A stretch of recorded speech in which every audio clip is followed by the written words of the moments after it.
Magandang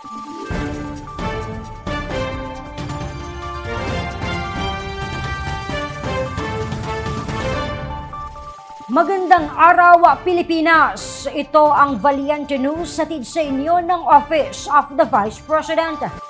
Kaugnay sa naging selebrasyon ng ika-89 na anibersaryo ng opisina, nagsagawa ng malawakang Thanksgiving activity ang tanggapan sa pangunguna ng mga satellite offices.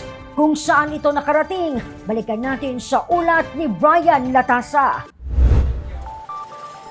Bumuhos ang pasasalamat ng maraming Pilipino mula sa iba't ibang bahagi ng Oriental Mindoro sa natanggap na gift packs mula sa tanggapan ng pangalawang Pangulo sa pamumuno ni Inday Sara Duterte. Tulad lamang nila Nanay Irene, Tatay Lucas at Ronel. Pinapasalamatan ko si Vice Sara sa kanyang ibinigay na food pack para sa amin. Malaking pasalamatan namin kay Vice Sara sa kanyang ibinigay sa amin, sir. Kaya ako'y nagpasalamat sa inyo talaga. Tigit sa kay Vice President Sara Duterte.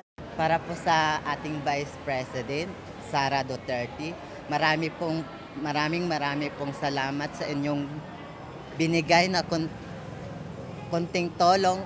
Ito po ay aming bilang pagtanaw ng utang na.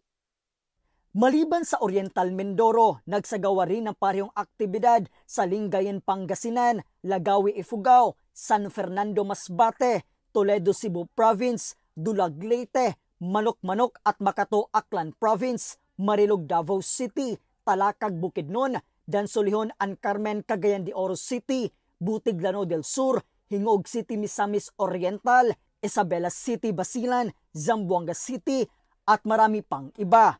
Ang malawakang pamamahagi ng handog ay bahagi sa naging selebrasyon ng ika-89th founding anniversary ng tanggapan ng pangalawang Pangulo noong Nobyembre 2024. Mula po dito sa bayan ng Mansalay, Oriental, Mindoro, ako po si Brian Latasa, ang lahat para sa Diyos, bayan at pamilyang Pilipino. Valiente News.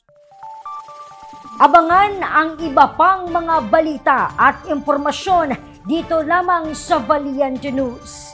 Ako si Claudette Loreto para sa makabuluhan, naninindigan at matapang na mga ulat at impormasyon.